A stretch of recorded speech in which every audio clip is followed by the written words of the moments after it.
Muy bien, pues muchas gracias por la invitación. Es un gozo de verdad poder estar acompañándoos en este día, tanto para mi esposa como para un servidor. Lástima pues que es de tanto en cuando que nos vemos y nos recordamos, pero en verdad somos uno en Cristo y la Iglesia del Señor estamos unidos. Así pues, cuando pedimos bendición para una membresía, pedimos bendición para todas las membresías. Allí donde se predica la palabra del Señor, que esté el Espíritu y que la palabra alumbre. Dios es luz, acabamos de leer.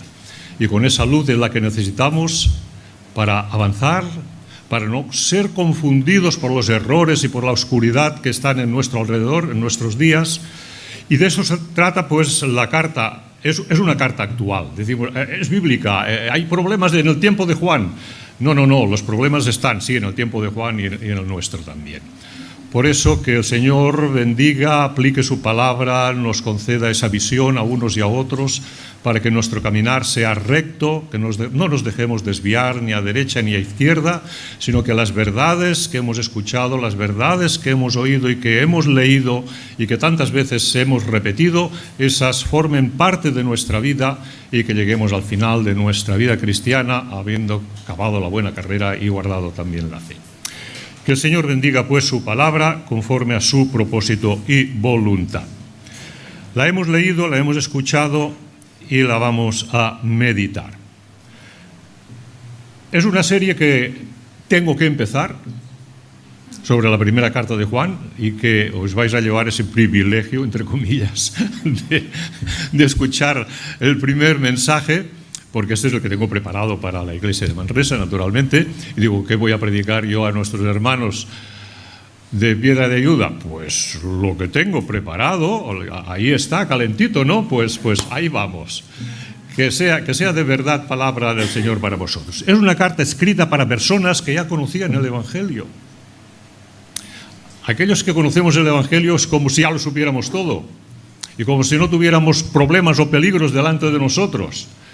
Ya conocían el Evangelio, pero estaban rodeados de unas situaciones muy delicadas y fácilmente podían ser arrastrados o confundidos porque el enemigo no está muy lejos, el enemigo siempre está cerca de nosotros. En esta carta Juan no trata de enseñar nuevas verdades, esto lo veremos en el capítulo 2, más adelante. No son nuevas verdades que os vengo a enseñar, sino que son las antiguas verdades, lo que ya conocéis, pero que debéis manteneros firmes en esa fe. Lo que habéis oído desde el principio. La iglesia en general era joven, las iglesias de Asia eran iglesias jóvenes. Hay muchos creyentes, a lo mejor la iglesia en sí ya tiene muchos años, pero hay muchos creyentes que están en la juventud de su fe. Por lo tanto, la iglesia no siempre tiene suficientes raíces, sino que debemos cuidarlas como aquella planta que necesita ser cuidada, regada, dirigida día a día. Allí se habían infiltrado los que Juan va detallando y va enseñando como los engañadores, o los anticristos, los falsos profetas, son los mismos, los falsos profetas, los mentirosos, los hijos del diablo. ¿Dónde están?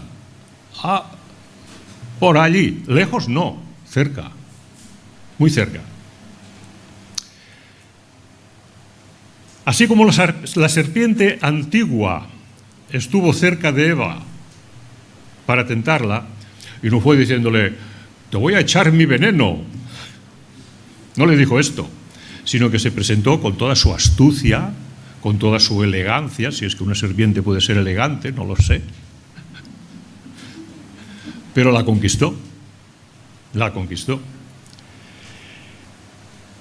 Y esa mentira, verdad entre mentira, puede confundir a muchas personas.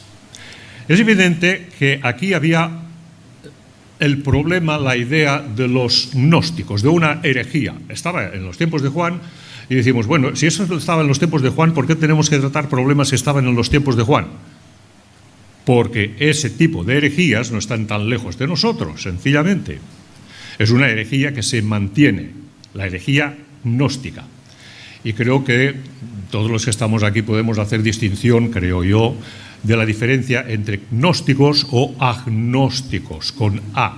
Los agnósticos con A son aquellos que no pueden afirmar ni pueden negar. Puede que sí, puede que no. No puedo decirte que Dios existe, tampoco puedo decir que Dios no existe. Hay muchas personas que viven de esa forma, ¿no? Yo tenía un abuelo que no llegué a conocer, pero que me dicen, que me cuentan, que cuando le preguntaban allí en el pueblo, ¿hoy va a llover o no va a llover? Entonces él miraba al cielo y daba su respuesta y decía, si el tiempo continúa así, puede que sí o puede que no. Y esta era su filosofía y siempre acertaba, ¿no? Pero no se movía de sitio. Entonces, personas que no tienen delimitada su fe. Pero nosotros estamos hablando de una herejía, de aquellos que son los llamados gnósticos, solamente con G. Y es importante que captemos la importancia de esta herejía para entender la carta de Juan, para ver todo el sustrato que está ahí en la primera carta de Juan, y para entender nuestra sociedad, entender nuestros tiempos y saber vivir dentro de nuestros tiempos también. ¿Qué creían los gnósticos? Importante, un personaje llamado Cerinto, esto es lo que nos dicen los comentaristas, que vivía en Éfeso, por lo tanto, Juan en Éfeso y Cerinto en Éfeso no eran amigos, seguramente se habían conocido. Ireneo, padre de la Iglesia, lo describe diciendo, Cerinto representaba a Jesús como no habiendo nacido de una virgen, sino como hijo de José y María, según el curso normal de la generación humana. Aunque no obstante, era más justo, prudente y sabio que otros hombres. Además, después de su bautismo, Cristo, el Espíritu, descendió sobre Jesús. Jesús es una cosa, Jesús es el hijo de María y de José. En el bautismo, Cristo, el celestial, o el Espíritu, o el enviado del Padre, descendió sobre Jesús, en forma de paloma, que luego proclamó al Padre desconocido y realizó milagros. Pero al final, Cristo se apartó de Jesús. Y entonces Jesús padeció y resucitó, mientras Cristo permanecía impasible por cuanto él era un ser espiritual. Y una cosa es la carne y otra cosa es el espíritu. Y la carne es la que peca y el espíritu es el que permanece limpio. Entendamos la filosofía del gnosticismo. Bueno, los filósofos griegos ya hacían una distinción entre el cuerpo y el espíritu. Entonces también la importancia de la cultura griega hacia su presencia. Entonces, la esencia del error de los gnósticos era la separación del hombre Jesús con el Cristo divino. Y con esta separación se movían y estaban leudando a la Iglesia. Es cierto, es verdad, que el Espíritu descendió sobre Cristo en forma de paloma cuando Cristo fue bautizado. Es verdad y no lo vamos a negar. Pero una cosa es que el Cristo se manifieste, la voz del Padre también estuvo presente en el bautismo de Jesús, para confirmar quién era ese Hijo, para confirmar y abrir en Jesús el ministerio público, que decir que el Cristo, que Jesús, hijo de María y de José, se transformó en Cristo en este momento. Son dos cosas totalmente diferenciadas. Por eso Juan hace unas afirmaciones que a lo mejor a nosotros nos pasan un poco desapercibidas y nos dice, Cristo venido en carne. Esto lo encontraremos en el capítulo 4. Cristo venido en carne. Cristo venido en carne. Y ahí nos está colocando a aquellos que eran gnósticos y a los que pueden serlo hoy día para que nos situemos realmente donde debemos de estar.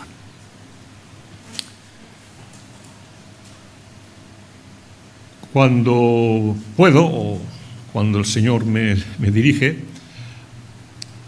visito a esas paraditas que tienen los testigos, que todos conocéis, donde hay normalmente 3 personas, 2 señoras, un caballero, tal. Y me acerco a ellos para poder entablar alguna pequeña conversación o mirar a hacer algo. Un día pues me dieron una invitación que se la acepté porque hay que enseñar también que no hay que tener temor a recibir algo y poderlo leer y poder documentarse. Muy bien, yo estoy informado de quiénes son los testigos, he estudiado sus doctrinas, todo lo dejé claro, pero se lo voy a aceptar, lo voy a leer, lo voy a releer y tal y cual, y muy bien, muchas gracias, ¿no? Pero aquello me sirvió también pues para poder hacer otra visita, ¿no? Y era una invitación que decía: cuando Jesús se bautizó, se convirtió en el Mesías o Cristo. Una invitación de los testigos. A ver, automáticamente comencé a pensar, lo que yo conozco de los testigos no es esa doctrina. Siempre se ha dicho, siempre han creído, siempre han afirmado, han enseñado que Jesús es el Cristo desde el nacimiento. ¿Qué es lo que está pasando aquí? ¿La Watchtower se está transformando o está reconduciendo? ¿Qué es lo que pasa aquí? Entonces, otro día pues me voy a presentar. Una pregunta: ¿qué es lo que creen ustedes? ¿Cristo es desde el nacimiento? No, desde el nacimiento es Cristo, porque Cristo es el Mesías y tal.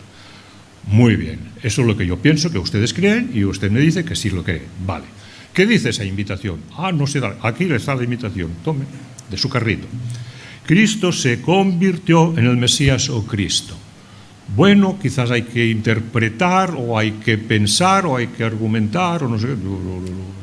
El lenguaje es el lenguaje, la afirmación es la afirmación y se convirtió. Todos entendemos el castellano, se convirtió. Muy bien, pues lo tendríamos que consultar. Muy bien, lo vamos a consultar. 2 semanas, 3 semanas, tenemos un tema pendiente. ¿Hay alguna respuesta? Lo pasaron a asamblea. Y la respuesta de los ancianos es que, no, a ver. Cristo significa ungido. Y el Señor y el Espíritu lo ungió para ser el Mesías y poder efectuar lo que efectuó. Los milagros, la multiplicación, todo el ministerio, su evangelio, dar testimonio del Padre, tal y cual. Bien, entonces, ¿es desde el bautismo que fue el Cristo? No, también desde el nacimiento. A ver, no puede ser. Decidme, ¿hijo de José y de María o hijo del Espíritu y de María? ¿Hijo de José? No, hijo de José no. Entonces, es el Cristo desde el nacimiento. ¿Dónde podemos cortar el personaje? Bueno, y tuvimos allí.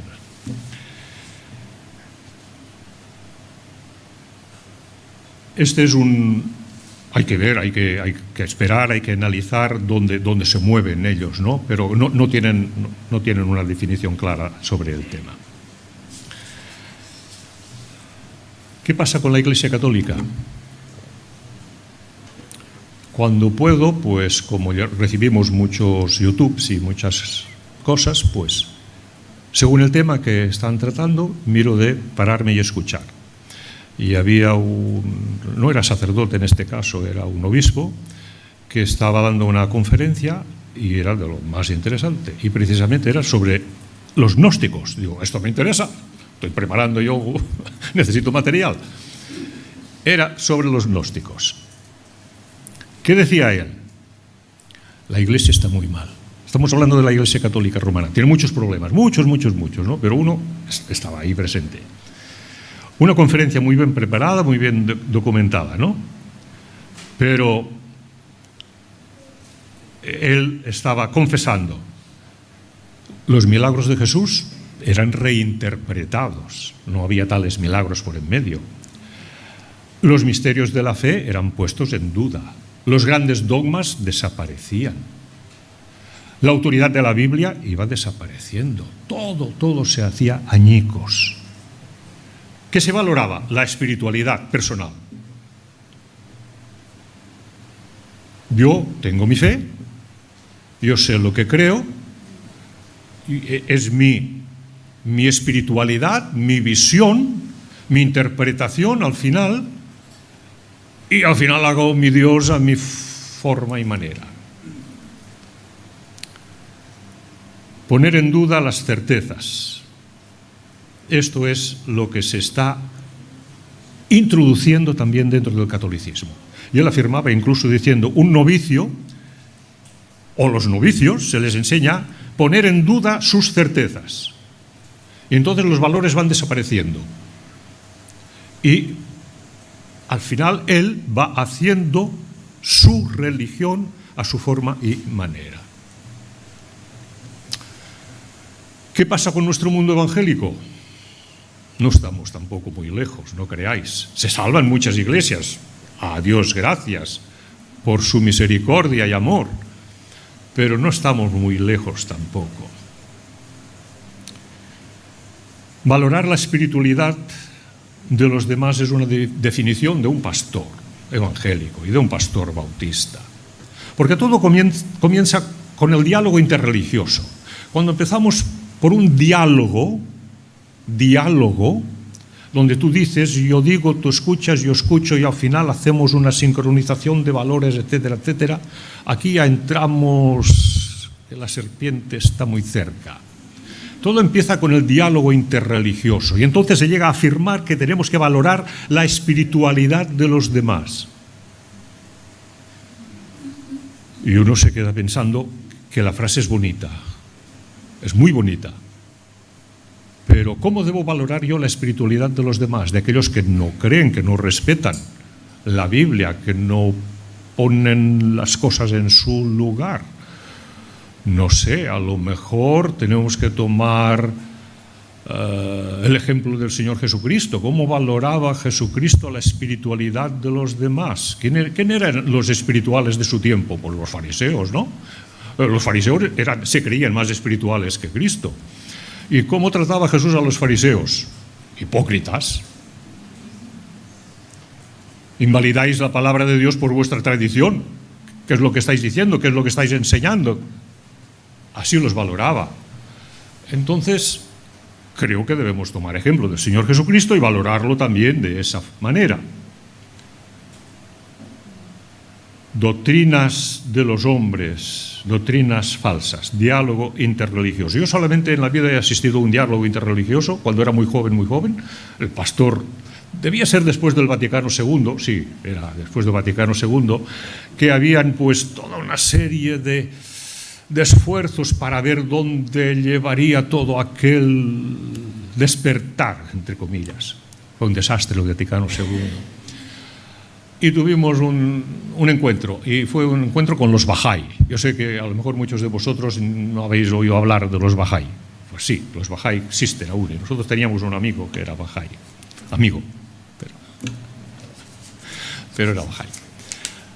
Entonces, mucho cuidado con las personas que tenemos a nuestro alrededor. Después de esta introducción, digamos, tenemos que centrarnos en la palabra que escribe Juan.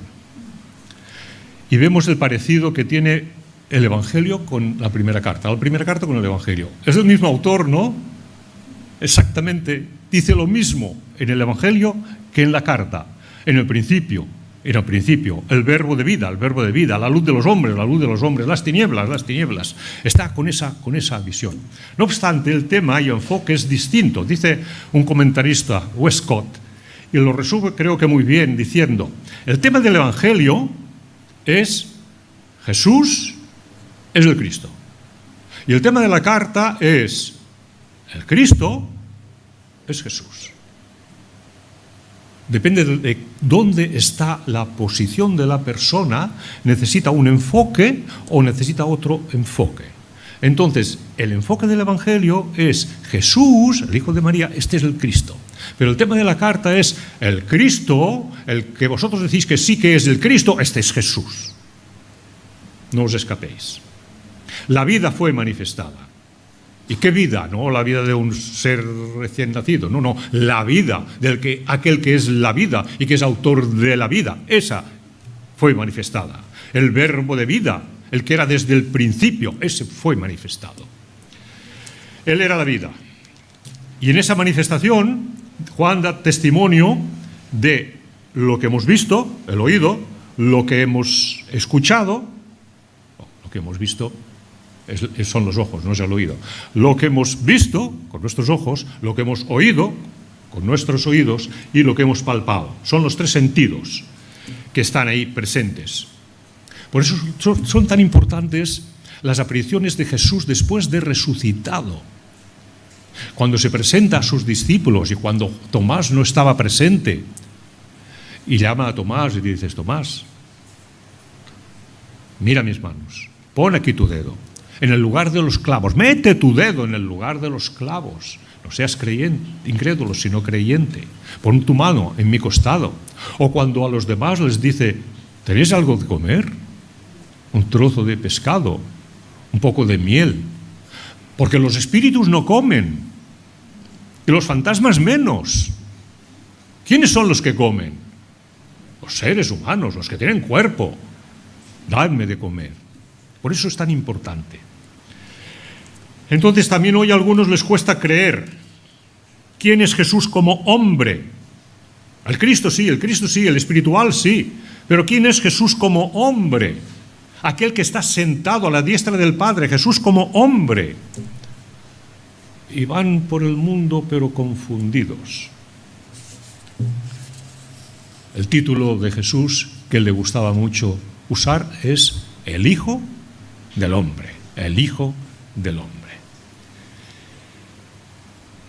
En este prefacio está el anuncio apostólico, porque la vida fue manifestada y la hemos visto y testificamos y os anunciamos la vida eterna, la cual estaba con el Padre y se nos manifestó. Lo que hemos visto y oído, esto os manifestamos. El objetivo, que tengamos comunión. Comunión nosotros con vosotros y todos juntos con el Padre. Y esto es lo que estamos buscando y tratando y necesitando. Tener comunión los unos con los otros y todos juntos con el Padre. Pero esa comunión la vamos a tener centrados en la verdad. Cuando nos desviamos de la verdad, la comunión va desapareciendo, hermanos. Por mucho que queramos, por mucho amor, por mucha paciencia, pero va desapareciendo. No es posible tener comunión perfecta si no estamos identificados con el Cristo bíblico. Ya sabemos que la voluntad del Padre es que seamos perfectos en unidad. Esa es su voluntad y tenemos que trabajarlo todo lo que podamos. Pero estamos en ese cuerpo humano y estamos en ese lugar debajo del sol, que es nuestro mundo caído, y ahí tenemos muchos problemas. Esa unidad se obtiene estando en comunión con Cristo. Dice John Stott: la posesión común de Dios Padre, Hijo y Espíritu Santo es lo que nos hace uno. Esa comunión en el Trino Dios es lo que nos hace uno. A partir de ahí ya se verá. Por lo tanto, no importa el nombre de tal o cual religión, sino la fe que tú profeses, la fe que esté centrada en el Cristo bíblico y en el Dios Trino, Padre, Hijo y Espíritu Santo. Tampoco cabe tal cosa como pertenecer en solitario a una iglesia universal. Yo hoy no estoy aquí, escucho el Evangelio desde casa. ¿Retransmitís? ¿Sí? ¡Qué bien! Me puedo quedar en casa. ¿Por qué venís? Quedaros en casa, que se está muy bien. Y entonces formamos parte de la Iglesia universal. ¿Y qué? He escuchado la palabra. Bueno, ¿y qué? ¿Qué hermano ha saludado? Ah, no, ninguno. Ah, ¿con quién has alabado el Señor? No, ni he cantado. Sí, estaba tomando el café. Sí, estaba. ¿Con quién has tenido comunión? ¿Comunión? No, ni con los míos, porque mi hijo estaba por en medio allí enredando. Ay, Señor. No cabe tal cosa como una piedad individualista. Es problemático y es peligroso para la vida cristiana. También se ha puesto de moda, o se está poniendo de moda, la iglesia en casa. Iglesia en casa. Grupos de hermanos, grupos de cristianos, y no digo que sean malos cristianos, no, pero que hacen sus reuniones a nivel familiar, a nivel de grupito, a nivel de 2, 3 familias máximo. Y que de tanto en cuando tienen un encuentro general, ¿no? Cada 2, 3 meses, un encuentro más general. Nosotros hemos tenido, en este momento, 2 hermanas que pasaron por la iglesia y ahora están en Iglesia en Casa, en ese formato pequeño. Y hace poco un pastor me compartía, pues, de otra iglesia y de otra hermana, que después de muchos años de evangelio en la iglesia, ahora están en Iglesia en Casa. A veces uno pasa, pues, por unos problemas, o a veces, pues, busca unas ayudas para su propia familia o para sus hijos o lo que fuere, pero hay que tener mucho cuidado, hermanos, mucho cuidado, porque la iglesia en casa normalmente no tiene supervisión, no tiene autoridad presente, no están los ministros, que si realmente son ministros con el don de pastor, de consejero, pues no pueden desarrollar ese ministerio, y entonces puede convertirse en casa sí, pero en iglesia no. En casa sí, leemos el Evangelio, cantamos, o lo pasamos bien, saludamos a nuestro pequeño grupo, casa sí, pero iglesia no. No llegamos a ser iglesia, nos faltan elementos, no. Sí, que en el inicio del cristianismo se reunían en casas, bien, lo sabemos, ¿no? Pero los apóstoles se cuidaban de organizar esa iglesia y de poner dirección y de poner supervisión y de poner autoridad. Pablo parece que él mismo era un buen líder y tenía un equipo que usaba y enviaba, pues, para ayudar y para supervisar a esas iglesias que podían reunirse en casas. Perfecto. Cuando envíe a ti a Artemas, estoy leyendo a Tito capítulo 3, versículo 12 y 13, cuando envíe a ti a Artemas o a Tíquico, apresúrate a venir a mí. Vale, tú, Tito, vas a dejar tu ministerio, te reúnes a mí, vamos por otro camino, y allí estarán Artemas o Tíquico. Aquí no se nos dice cuánto tiempo van a estar, pero van a hacer su función, van a hacer su labor. Y continúa diciendo también, a Zenas, intérprete de la ley, y a Apolos, encamínales con solicitud, de modo que nada les falte. Muy bien, Apolos ya lo conocemos, era un gran orador, era un gozo poder escuchar la oratoria y el conocimiento de ese hermano. Y a Zenas pues nos dice que es intérprete de la ley. O sea, Tito, si necesitas a alguien que interprete correctamente la ley para algunos que tienes ahí que necesitan puntualizar algunos temas, usa a Zenas el tiempo que esté contigo, pero tienes 2 grandes hombres útiles durante un tiempo. Había todo un trabajo en equipo, y eso es lo que tiene que ser la iglesia. ¿Iglesia perfecta? No la hay. No la hay. No la hay, no la habrá. Todos estamos en el cuerpo, todos estamos en el pecado. Nos está hablando Juan del pecado, todos somos pecadores. Iglesia perfecta no la hay. La habrá cuando estemos ya con el Señor, todos juntos, allá arriba. Pero hay gozo cuando estamos juntos en comunión. Mirad cuán bueno y cuán delicioso es habitar los hermanos juntos en armonía. Y cuando hay problemas y cuando hay tensiones, pues dialogar, pues orar, pues perdonar, pues acercarse al uno al otro. Y ya tenemos las otras enseñanzas que también nos dicen cómo tenemos que tratar todos estos temas.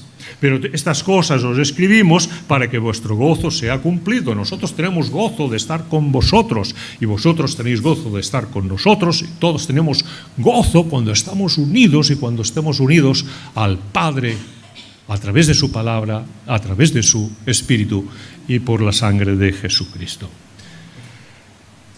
Debemos mantenernos lejos de los falsos maestros que rompen toda unidad y toda comunión.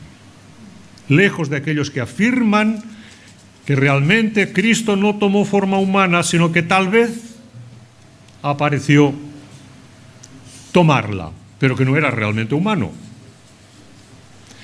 Si Cristo solo aparentó, pero no fue realmente humano, su muerte en la cruz para perdón de pecados no sería efectiva.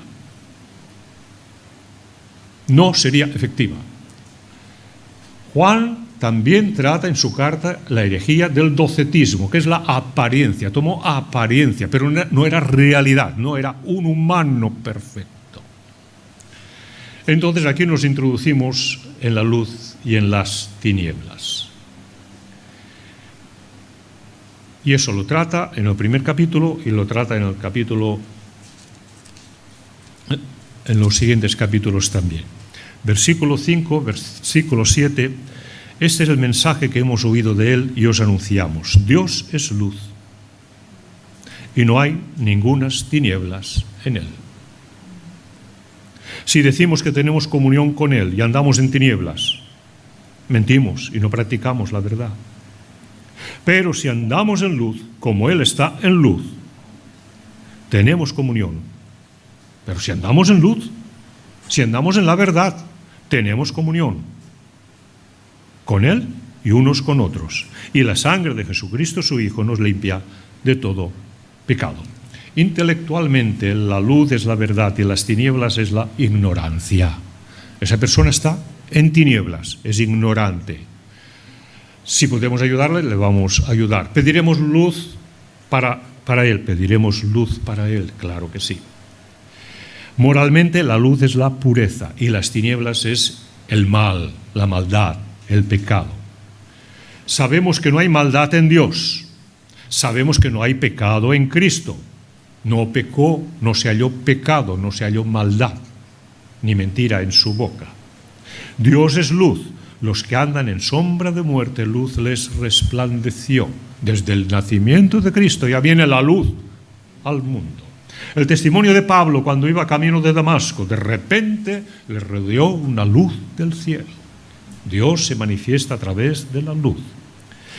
La luz del Señor abarca toda la Escritura. Jehová es mi luz y mi salvación. ¿De quién temeré?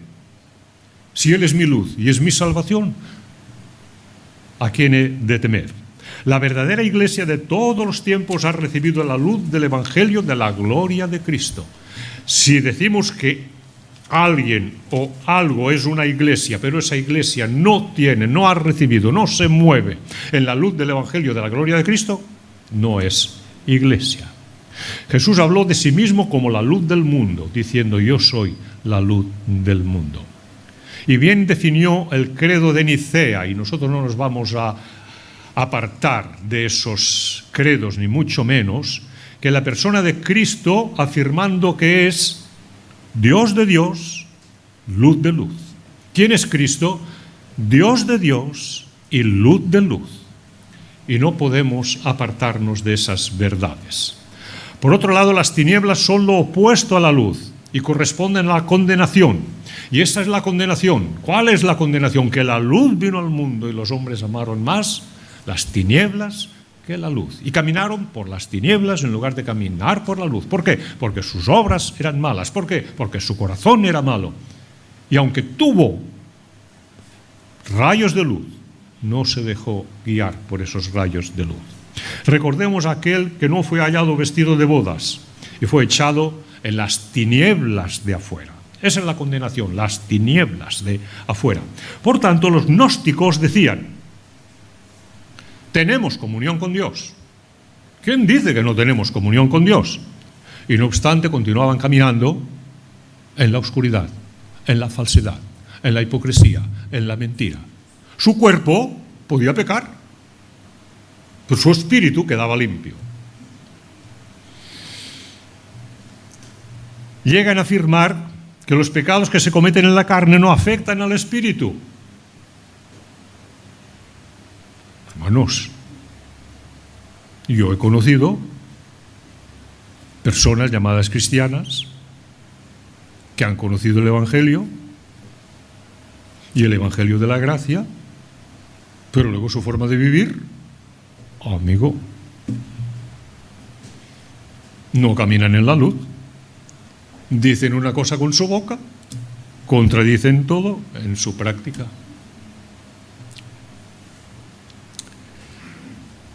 Pretender tener comunión con la luz y las tinieblas al mismo tiempo es un absurdo. Es como pretender dar agua salada y dulce al mismo tiempo. Juan sale a señalar ese engaño mentiroso que está dentro de las iglesias de Asia en su tiempo, y nosotros tenemos que estar atentos y apercibidos, porque esos engaños están en las grandes religiones, en las grandes iglesias, en las pequeñas iglesias y en la sociedad en general, porque este sentir de espiritualidad está en la calle también. Y les basta a los que son creyentes de su manera decir que tienen su religión a su manera, ya les vale esa espiritualidad interna. Juan dice, si decimos que tenemos comunión con Él y andamos en tinieblas, mentimos. Mentimos y no practicamos la verdad. Solamente si andamos en luz, como Él está en luz, tenemos comunión unos con otros. Versículo 7. Solamente si andamos en luz, tenemos comunión los unos con los otros. Y el término andar señala permanencia. Andar, andar hoy, andar mañana, andar es un estilo de vida. O el cristiano ha cambiado su estilo de vida o no es cristiano. El cristiano es un hijo de luz. El cristiano tiene que ser un hijo de luz. No andará en tinieblas, no irá en busca del pecado, no tratará de encubrir el pecado, confesará su pecado. ¿Por qué? Si cubres tus pecados, si tú no confiesas tus pecados, Dios los descubrirá. Pero si tú descubres tus pecados y confiesas tus pecados, Dios los cubrirá. ¿Cómo? ¿Con qué? La sangre preciosa de su Hijo. Pero tiene que haber arrepentimiento, tiene que haber confesión. Si tus pecados fueren rojos como el carmesí, vendrán a ser como blanca lana. Isaías 1:18. ¿Os habéis encontrado alguna vez tener que pintar una pared que estaba de rojo? Está de rojo y ahora tengo que pintar esa pared de blanco. ¿Quién habrá pintado eso de rojo? Y le das una capa de pintura y das otra capa de pintura, aún se ve, y tiene otra capa de pintura. Si tú confiesas tus pecados, Dios solamente con tocarlos, así, quedan blancos como la nieve. Ese es el poder de la sangre de Cristo. Amén. La sangre de Jesucristo, su Hijo, nos limpia de todo pecado. Lo anunció el apóstol Pablo afirmando, sin derramamiento de sangre no hay perdón de pecados. Vivimos en una sociedad que, si le gusta ver la sangre, será en película. Pero de verdad, en auténtico, no le gusta mucho ver la sangre. Yo he conocido a algún hombre de esos fuertotes que dices, uy, este domina todo. Y ve un poco de sangre y se desmaya. Hacer una transfusión, no. Si solamente con que le pongan la aguja para hacer, uy, se desmaya. Pues sin derramamiento de sangre no hay perdón de pecados. La sangre de los animales que se sacrificaban en el templo era derramada. Aquella sangre toda derramada. La sangre de Jesucristo, la víctima perfecta en la cruz, fue derramada. Toda la sangre de Cristo derramada para perdón de pecados. Cuando con la lanza le hirieron al costado, dice el texto sagrado que de su costado brotó sangre y agua. Ya no le quedaba más para dar. Todo derramado, toda su vida. La sangre es símbolo de la vida, toda su vida entregada por nosotros. De su costado salió sangre y agua. La sangre de Jesucristo tiene virtud redentora, solamente su sangre. Los miles y miles de animales que fueron sacrificados no tenían virtud redentora, eran una figura de aquel que tenía que venir, pero no tenían esa virtud. La sangre de Jesucristo tiene virtud redentora.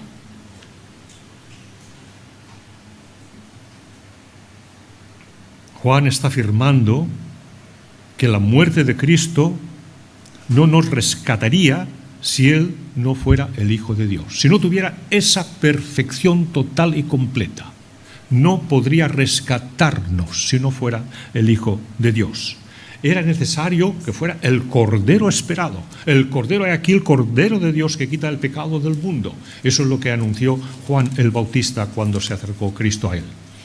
En contra de la doctrina de los gnósticos, Juan está diciendo que el Verbo encarnado había asumido un cuerpo verdadero que derramó hasta la última gota de su sangre para remisión de nuestros pecados. Juan está diciendo todo esto a ese grupo de gnósticos que había que convertir.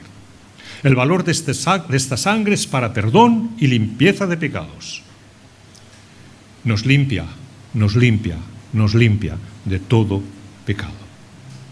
Perdón y limpieza nos introduce a ese punto, a resolver, porque nos queda una pregunta. ¿Cómo podemos caminar en la luz y al mismo tiempo tener pecado? Porque no somos perfectos. ¿Cómo podemos caminar en la luz y queremos caminar en la luz, pero si a la vez tenemos pecado? Somos pecadores.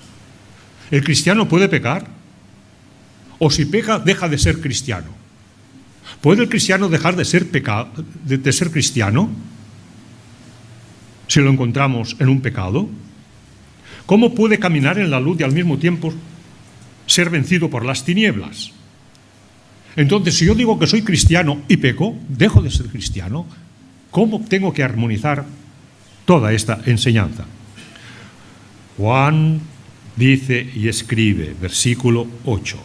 Si decimos que no tenemos pecado, nos engañamos a nosotros mismos y la verdad no está en nosotros. Entonces tenemos que reconocer que somos pecadores, que cometemos pecado, pero tenemos que cuidarnos muy bien de no vivir en el pecado, de no caminar día a día con el pecado. Está abierta la puerta para la confesión. Está abierta la puerta para el perdón.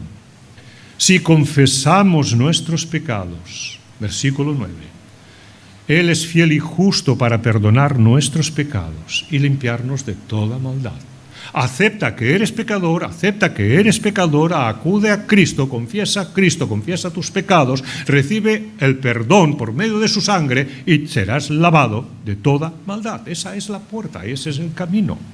Porque Dios es fiel y su palabra no cambia. Si ese es el evangelio de hoy, ese es el evangelio de ayer y es el evangelio de mañana y su palabra no cambia. Por eso tenemos que dar gracias a Dios por todo lo que nos ha dejado. Gracias, Espíritu Santo, por todo lo que has guiado a esos hombres para escribir lo que tenemos en nuestras manos.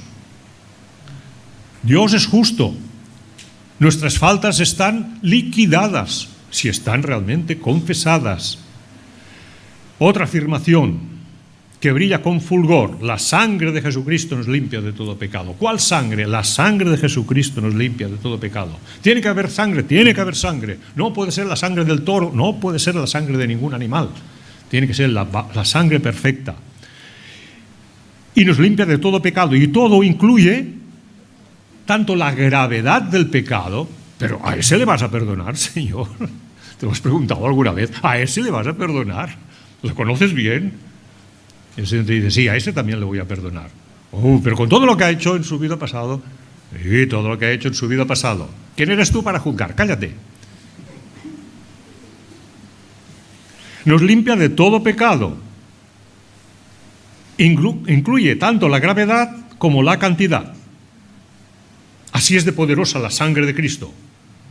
Incluye los pecados pasados los pecados presentes y los pecados futuros.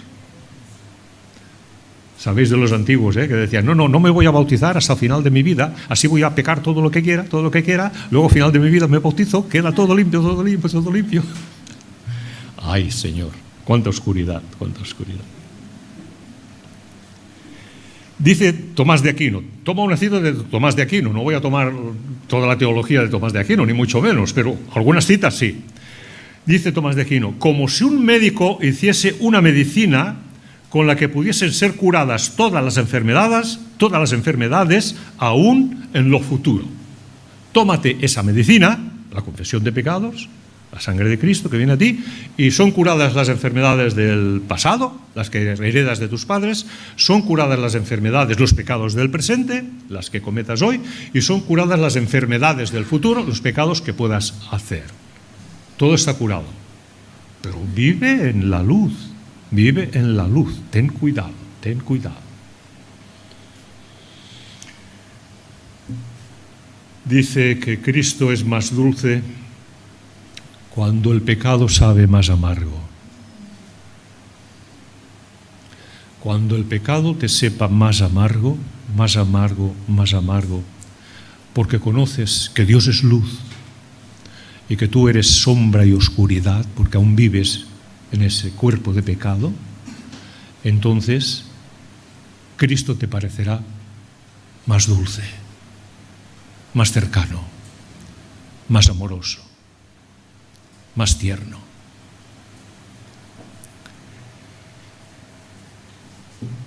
¿A quién debo confesar mis pecados? Por si alguien no lo sabe. A Dios Padre. Y perdona nuestras deudas, así como nosotros perdonamos. Perdóname a mí, Señor, así como yo tengo también que perdonar. ¿A quién vas a confesar tus pecados? A aquel que puede perdonar pecados, que es Dios Padre. Solamente el Padre. También el Hijo perdonaba pecados, claro que sí, porque el Hijo es Dios. ¿Quién tiene autoridad para perdonar pecados? El Padre y el Hijo tienen autoridad para perdonar pecados. No creas, por tanto, que tienes libertad para pecar porque sabes que serás perdonado o que eres perdonado ya. Aunque seas perdonado, aunque estés perdonado ya, no tienes libertad para pecar. Tienes libertad para obedecer. Tienes libertad para amar. Tienes libertad para servir al Señor.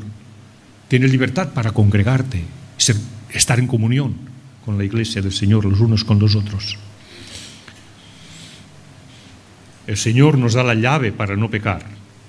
Temor de Dios en el corazón, amor a Cristo, la oración diaria, la comunión fraternal, el alimento espiritual de su palabra. Termino, mis hermanos. Siempre habrá entre nosotros iluminados, súper espirituales, aquellos que vendrán con el evangelio de moda, con las prácticas de moda.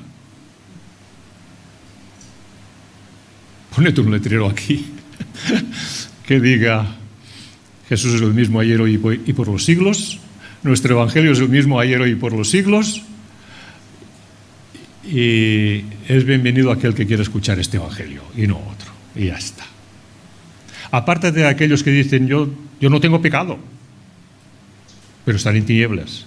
Y si un ciego guiare a otro ciego, ambos caerán en el hoyo. Sé espiritual, pero no confíes en tu espiritualidad. Tenemos que ser muy humildes, hermanos. Tenemos que ser espirituales, porque tenemos que caminar con Dios y buscar de Dios. Pero mi espiritualidad es nada, es nada. Es lo que Dios hace en mí, lo que ha hecho en mí, lo que quiere hacer en mí. ¿Quién soy yo? ¿Quién eres tú? Él es la vida que fue manifestada. Estaba con el Padre y se nos manifestó. Este es el gran misterio, esa es la gran revelación. La encarnación y la cruz son los dos pilares de la vida cristiana. El cristiano puede pecar, pero no puede permanecer en pecado. No puede caminar en pecado. No puede ser un practicante del pecado. Dios es luz y solo si andamos en luz tenemos comunión con Él. Solo si andamos en luz, la sangre de Jesucristo nos limpia de todo pecado. No puede haber divorcio entre teología y santidad. No puede haber divorcio entre santidad y teología. Bien está que seamos grandes teólogos. Amén. Necesario es que seamos grandes santos para vivir en rectitud. Estas cosas os escribimos, dice Juan, para que vuestro gozo sea cumplido. Si el Señor nos ha hablado, si nos ha iluminado, si nos ha ayudado, si hacemos camino juntos, este gozo del cual habla Juan es nuestro gozo también en el día de hoy. Que el Señor os bendiga.